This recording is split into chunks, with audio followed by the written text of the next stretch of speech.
तो दोस्तों, एक और नया दिन और मैं बलजीत परमार हाजिर हूँ एक नई कहानी, एक नया किस्सा लेके।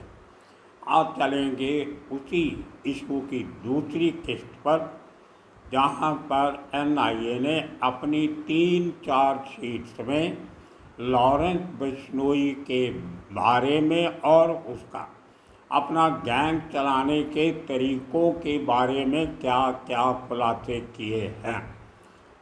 असल में आपको बता दूं कि एनआईए लॉरेंस बिश्नोई के बारे में चार्जशीट क्यों फाइल कर रही है, ये सबसे बड़ा सवाल है। बहुत से लोगों ने पूछा कि वो तो बाकी स्टेट की पुलिस ने पकड़ा है, एनआईए किस चार्जशीट की बात कर रही है।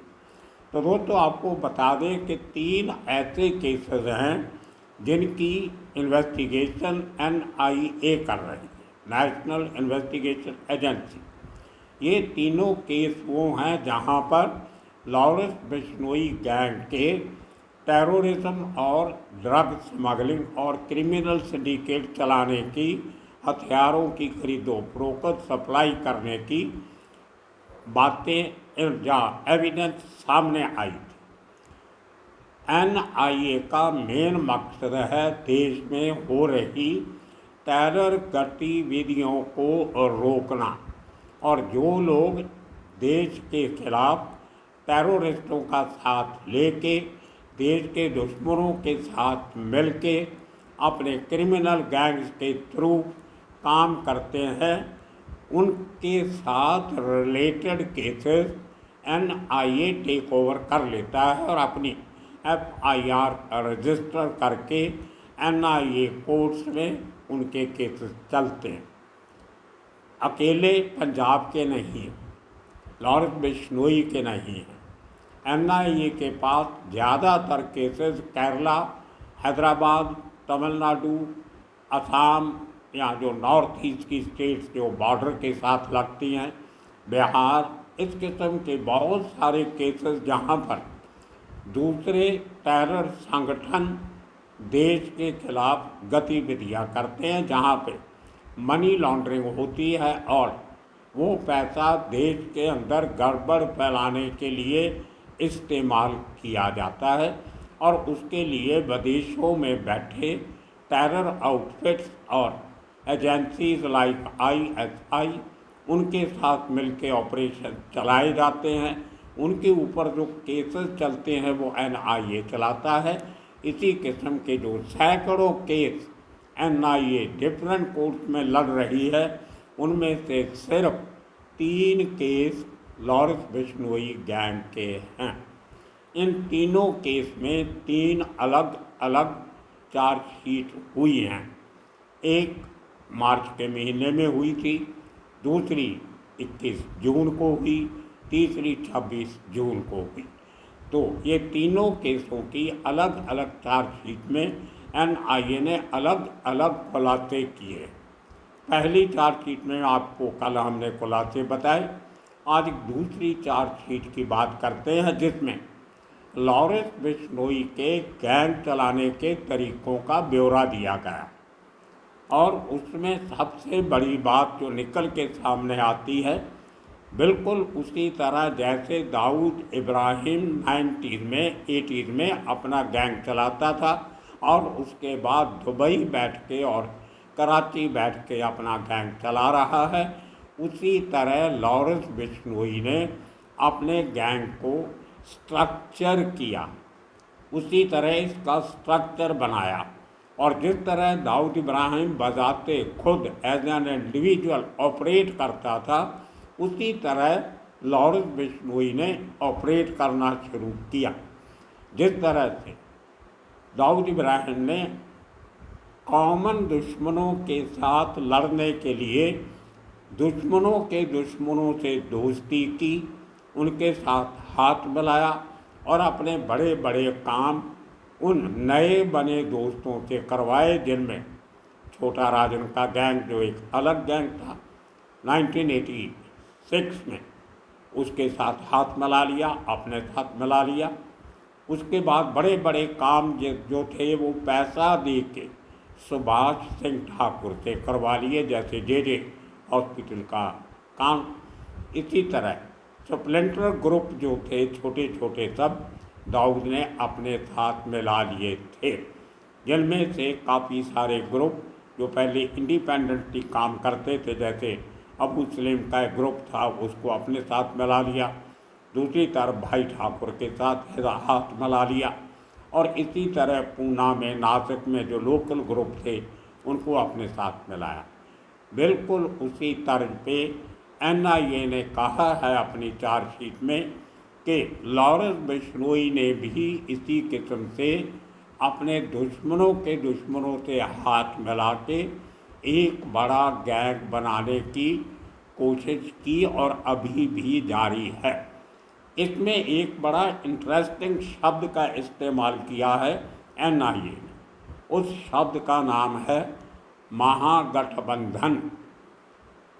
कमाल लगता है कि एक क्रिमिनल चार्जशीट में महागठबंधन जैसा शब्द आ जाए, जो आम तौर पे पॉलिटिकल पार्टीज के मिलन मिलाप को कहा जाता है। तो उस महागठबंधन वाले चैप्टर में NIA ने कहा कि जेल में बैठे हुए लॉरेंस बिश्नोई ने अपने जो विरोधी गैंग से उनसे हाथ मिलाया, दोस्ती की, और एक गैंगस्टर्स का महागठबंधन बना लिया। CBI ने जो नाम दिए हैं मैं आपको बता देता हूँ। सबसे पहले काला जथेड़ी, उस गैंग के साथ उस गैंग को अपने साथ मिलाया, उस गठबंधन में महागठबंधन में शामिल किया। उसके बाद काला राणा को मिलाया, उसके साथ जितेंद्र गोगी को मिलाया, उसके साथ साथ आनंद पाल राजस्थान का, और उसके मरने के बाद उसका जो गैंग संभालती थी लड़की अनुराधा चौधरी अलियास रिवॉल्वर रानी। ये रिवॉल्वर रानी शब्द का इस्तेमाल भी NIA ने अपनी चार्जशीट में किया हुआ। तो इस तरीके से पंजाब में ये भी NIA ने लिखा है कि पंजाब में लॉरेंस बिश्नोई ने किसी भी गैंग के साथ हाथ नहीं मिलाया। पंजाब में उसका और उसका गैंग अकेले अपने दम पे काम करता है, बाकी कोई गैंग इसके साथ नहीं मिला। जो दूसरे इंडिपेंडेंट जो लोग ऑपरेट करते हैं उनके साथ लॉरेंस बिश्नोई के जो रिश्ते हैं वो दूसरी एजेंसीज और टेरर आउटफिट्स के साथ हैं। किसी क्रिमिनल गैंग के साथ इसकी दोस्ती नहीं है, लेकिन जो टेररिस्ट रिलेटेड गैंग्स हैं उनके साथ बहुत लंबे गहरे तार मिले हुए हैं, जिनका काफ़ी चर्चा हमने कल के एपिसोड में कर दिया। इसके अलावा दूसरा बड़ा खुलासा NIA ने लॉरेंस बिश्नोई के लाइफ स्टाइल पे किया है। जो बात आप रोज़ TV पे देखते हो, सोशल मीडिया पे देखते हो, उसका जिक्र भी NIA ने किया। NIA ने कहा कि लॉरेंस बिश्नोई ने बड़े तरीके से एक बहुत बड़ा PR सेटअप खड़ा किया हुआ है, एक IT सेल बनाया हुआ है जो व्हाट्सएप ग्रुप्स के जरिए, फेसबुक, इंस्टाग्राम और ट्विटर के चलते हुए लॉरेंस बिश्नोई की एक्टिविटीज़ को बहुत बड़े लेवल पे प्रचार करता है, उनको लोगों के सामने रखता है। एक खास टीम लॉरेंस ने बनाई हुई है जो सिर्फ जिसका एक ही काम है, जब लॉरेंस बिश्नोई को कोर्ट में पेशी के दौरान जेल से या लॉकअप से कोर्ट लेके जाते हैं कचहरी में, और जब वापस उसको लेके जाते हैं तो जिस तरह से वो पुलिस एस्कॉर्ट में चल रहा होता है, डिफरेंट किस्म के कपड़े पहन के, माथे पे तिलक लगा के या जो भी है, तो उस समय बड़े प्रोफेशनल तरीके से वीडियोग्राफी की जाती है जो लॉरेंस बिश्नोई के IT सेल के लोग करते हैं। और फिर उन क्लिपिंग्स को छोटे छोटे क्लिप बना के पीछे म्यूज़िक भर के, कई बार गाने वगैरह भी भर देते हैं, वो भर के पूरे इंस्टाग्राम पे, सोशल मीडिया पे फ्लड कर दिए जाते हैं, उनको वायरल कर दिया जाता है। तो उससे एक बहुत बड़ी ऑडियंस लॉरेंस बिश्नोई को मिलती है। इसके साथ साथ ये भी कहा गया है कि इसके बहुत सारे लोग जो छोटे लेवल पे काम करते हैं उनके भी वीडियो बना के सोशल मीडिया पे लोड किए जाते हैं। कैसे वो अपने हथियार अपने पास रख के गाने गाते हैं, पार्टीज करते हैं, डांस कर रहे हैं, या अपने नाम जो गोलियां उनके पास हैं, गोलियों से अपने इनिशियल्स लिख के साथ में हथियार रख के फ़ोटो खिंचाते हैं। वो जो सोशल मीडिया पर वायरल की जाती हैं वो सब के सब लॉरेंस बिश्नोई की आईटी की टीम करती। इस बात का खुलासा भी एनआईए ने उस चार्जशीट में किया। मैं आपको बता दूं, जो लोगों ने कल कुछ किंतु परंतु किया कि मैं लॉरेंस बिश्नोई की छवि खराब करने के लिए ये एपिसोड बनाता हूँ, मैं अपनी तरफ से कुछ नहीं कह रहा। ये सब बातें वो हैं जो एनआईए ने अपनी तीनों चार्जशीट में कही हैं, और वो चार्जशीट के कुछ अंश, मेरे पास तो पूरी चार्जशीट है, बहुत बड़ी है, हज़ारों पन्नों की हैं तीनों, लेकिन कुछ अंश उसके नेट पे अवेलेबल हैं। आप में से कोई भी नेट गूगल पे जाओ, उसमें एक लाइन टाइप करो, NIA chargesheet against Lawrence Bishnoi, तो आपको सब के सब वो छोटे छोटे अंश जो हैं वो आपको देखने को मिल जाए। तो ये कोई मनगढ़ंत कहानियाँ नहीं हैं, ये सब ऑफिशियल डॉक्यूमेंटेशन है और कोर्ट कचहरियों के रिकॉर्ड का हिस्सा है। अपनी तरफ से मैं कोई आपको मनगढ़ंत कहानी नहीं सुना रहा।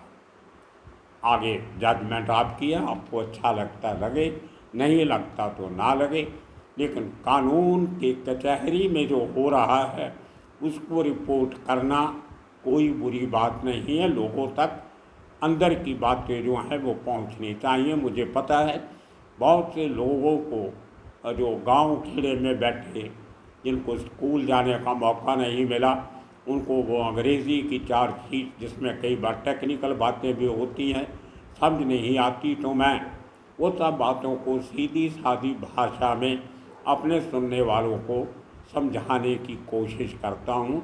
होता वही है जो सरकारी और कोर्ट के रिकॉर्ड में है।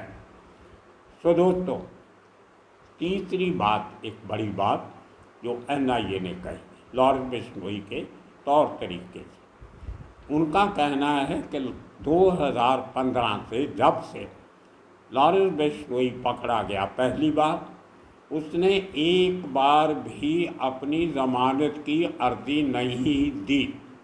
ये बहुत बड़ा एक खुलासा। अब उसके चाहने वाले कहते हैं कि लॉरेंस बिश्नोई की ज़मानत नहीं होती, सरकार उसको एक के बाद एक केस में फंसाती जा रही है, उसके साथ बेइंसाफ़ी हो रही है, उसके साथ धक्का हो रहा है।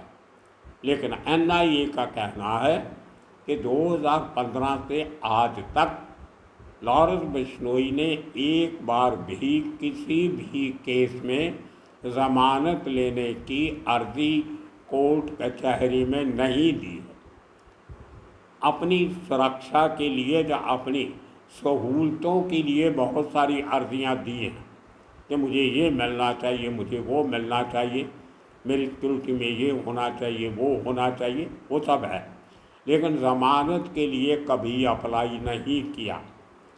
एनआईए का कहना है कि जब पहली बार पकड़ा गया, छोटा सा केस था, उसके बाद दूसरा केस भी छोटा सा था, कोई मर्डर का, कोई डकैती का ऐसा केस तो था नहीं।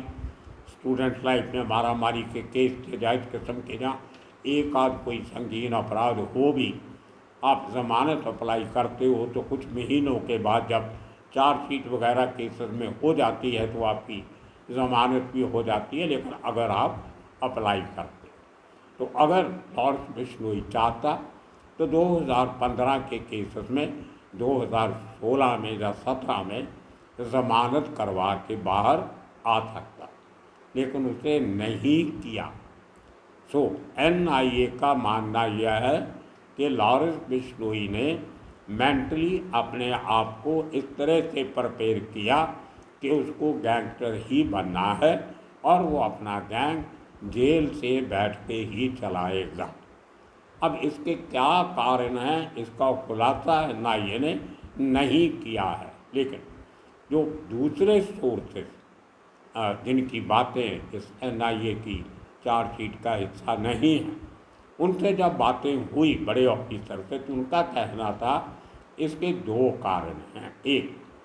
एक तो लॉरेंस बिश्नोई जेल में उसकी जान को खतरा नहीं, बहुत सारी ऑर्डर्स उसने हाई कोर्ट से सुप्रीम कोर्ट से लिए हुए हैं, जहाँ पे ये डायरेक्शंस दी गई हैं कि इसको किस तरीके से रखना है, एक जगह से दूसरी जगह कैसे लेके जाना है, किस किस्म की सिक्योरिटी होनी चाहिए, वो सब पहले बात हो चुकी।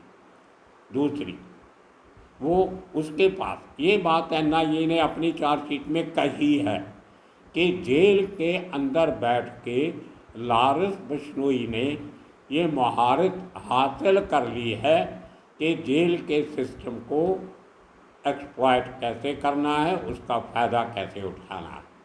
तो जेल के सिस्टम का इस्तेमाल करते हुए वो लगातार 2015 से आज तक 8 सालों से अपनी क्राइम की सल्तनत चला रहा है।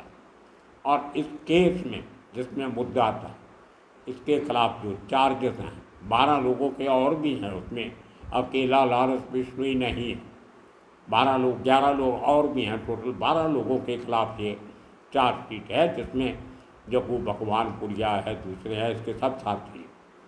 उसमें ये भी कहा गया है कि लॉरेंस बिश्नोई कभी भी अपने शूटर से बात नहीं करता, बिल्कुल उसी तरह जिस तरह दाऊद इब्राहिम ने कभी भी अपने किसी शूटर से बात नहीं की। किसी भी गैंगस्टर से वो डायरेक्ट बात नहीं करता था, या तो उसके भाई करते थे या छोटा शकील करता था, बिल्कुल उसी तरह NIA ने कहा, ये चार्जशीट का हिस्सा है कि लॉरेंस बिश्नोई अपने पूरे मैसेजेस अपने गैंग तक या तो अपने भाइयों के थ्रू पहुंचाता है, जैसे दाऊद पहुंचाता था। भाइयों के नाम भी दिए हुए, अनमोल बिश्नोई और दूसरा इसका भाई एक बिश्नोई, 2 नाम दिए हुए। और तीसरा जो बाहर मैसेज पहुंचाने हैं वो गोल्डी बराड़ के थ्रू और जग्गू भगवानपुरिया, जो आजकल उसके खिलाफ है, लेकिन बीच में बात ये भी आई थी कि फिर से इनका आपस में समझौता हो गया। साथ में एक और शख्स का नाम दिया हुआ है, धर्मजोत सिंह काहलो, और उसके बाद विक्रमजीत सिंह बराड़। तो ये लोग हैं जो लॉरेंस के डायरेक्ट टच में हैं, और वही लोग हैं जो लॉरेंस बिश्नोई के ऑर्डर आगे तक पहुंचाते। अब उसके गैंग की चेन ऑफ कमांड की बात करते हुए NIA ने कहा कि गैंग को इस तरीके से चलाया जा रहा है कि 2 लोगों से ज़्यादा पता नहीं होता कि तीसरा आदमी कौन है। उसमें ये भी कहा गया कि एक जो आदमी इसका गैंग मेंबर है, वो खाली अपने सीनियर को जानता है जिसने उसको इंस्ट्रक्शन देना है। अब उस सीनियर के पास इंस्ट्रक्शन कहाँ से आई वो नीचे वाले को नहीं पता। तो एक ही आदमी से टच है, अगर नीचे वाला आदमी पकड़ा जाता है तो उसकी इंटरोगेशन से एक ही नाम सामने आएगा। अब जब वो पकड़ा जाएगा तो उसके पास से उसकी मारकूट करके अगर कुछ निकलेगा तो एक आदमी का नाम निकलेगा। तो इस तरीके से स्ट्रक्चर खड़ा किया गया, और इसीलिए जब बड़ा ऑपरेशन लॉरेंस बिश्नोई करता, जैसे सिद्धू मूसेवाला मर्डर में हुआ, अलग-अलग मॉड्यूल इस्तेमाल किए गए। उसमें एक मॉड्यूल को पता नहीं था कि दूसरे मॉड्यूल वाले कौन हैं, कहाँ से आए हैं, उनका नाम क्या है, उनकी बैकग्राउंड क्या है। तो ये एक काम करने का तरीका। और एक और बहुत बड़ा खुलासा इसमें किया गया है कि लॉरेंस बिश्नोई गैंग जो काम करता है इस खास FIR में, उसमें इनके काम में लिखा गया है कि ये गैंग और इसके साथ के 11 लोग जिनके खिलाफ के चार्जशीट है, ये लोग बॉर्डर के बाहर से हथियार मंगवाते हैं, ड्रग नैरकोटिक्स अक्सर लिखा हुआ है वो मंगवाते हैं, हथियारों की तस्करी करते हैं, एक्सटॉर्शन करते हैं, हवाला डीलिंग्स करते हैं। और इसमें ये भी लिखा गया है कि वो जो हवाले का पैसा, फरौतियों का पैसा, इस ड्रग की मनी, नार्को टेररिज्म का पैसा, ये सारे का सारा बहुत बड़ा हिस्सा इसमें से विदेशों में भेजा जाता है, जिनमें Canada, Thailand, Hong Kong, Nepal, Australia, इन देशों के नाम लिखे हुए हैं कि यहाँ पे पैसा भेजा जाता है और वहाँ से जहाँ जहाँ गैंग के लोग बैठे हैं उनके पास पहुँचाया जाता है। तो भाई जहाँ से बैठ के विक्रम बराड़ पूरा कंट्रोल करता था, वो तो पूरी सब बातें अब जब विक्रम बराड़ वाली चार्जशीट आएगी उसमें और बहुत बड़े खुलासे होंगे। तो इस तरह से NIA ने पूरा सिस्टम समझा और लॉरेंस बिश्नोई की जो पेशियाँ होती हैं, जो उसकी हीयरिंग होती है, उनको किस तरह से जो इनकी वेबसाइट्स बनाई हुई हैं उनके ज़रिए से कैसे पूरी दुनिया भर में पहुंचाया जाता है। और ये भी कहा है कि अखबार और TV में इंटरव्यूज़ करके या लॉरेंस बिश्नोई की खबरें लगवा के जो उसके नाम का प्रचार किया जाता है उसका भी जिक्र किया। एक और बात कही गई है जो मैंने पहले कभी सुनी नहीं थी कि लॉरेंस बिश्नोई का एक कोई नारा है या कोई उसका संदेश के वर्ड हैं कुछ, वो लिखे हुए हैं चार्जशीट में, जय बलकारी जी। अब मुझे नहीं पता इस बात का कि जय बलकारी जी क्या है, लेकिन वो जय बलकारी जी पूरे गैंग में और इसके जो फैन क्लब बने हुए हैं, श्रद्धालु बने हुए हैं, भक्त बने हुए हैं, उनमें ये जय बलकारी जी का नारा पहुंचाया जाता है। तो जब आपस में कुछ गैंग मेंबर मिलते हैं तो जय बलकारी जी कह के मिलते हैं। मैं अपने श्रोताओं से विनती करूंगा कि किसी को अगर इस जय बलकारी जी के बारे में ज़्यादा जानकारी हो तो मेरे साथ शेयर जरूर करना, क्योंकि NIA की चार्जशीट में सिर्फ एक ही लाइन इसके बारे में लिखी गई है। तो ये थी पूरी कहानी उस चार्जशीट की। अभी एक चार्जशीट की कहानी बाकी, जिसमें टेररिज्म के साथ बहुत खुल के इनके जो रिश्ते हैं उनकी बात NIA ने बड़ी डिटेल से की है। कैसे कुख्यात गैंगस्टर और कुख्यात अतवादी, आतंकी, ये मिल के काम कैसे करते हैं, ये बहुत इंटरेस्टिंग किस्सा है। क्यों इनको ज़रूरत पड़ी साथ आने की, और वो कौन कौन लोग हैं, कैसे कैसे आए, कैसे कैसे टारगेटेड किलिंग्स की उन्होंने, धर्म के नाम का सहारा लेके कैसे दूसरे धर्म के लोगों को निशाना बनाया गया, ये बातें उस चार्जशीट में बहुत गंभीर दोष हैं लॉरेंस बिश्नोई और उसके गैंग के ऊपर। उसमें जो नाम है वो भी सब NIA ने दिए हैं। वो बहुत एक्सप्लोसिव चार्जशीट है, उसका जिक्र कल करेंगे। तो दोस्तों आज के लिए इतना ही काफ़ी। कल के दिन फिर एक दिन एक लॉरेंस बिश्नोई की जो आखिरी कड़ी है तीसरी सीरीज, उस पर कल बात करेंगे। तो तब तक के लिए आप सबका बहुत बहुत शुक्रिया, धन्यवाद।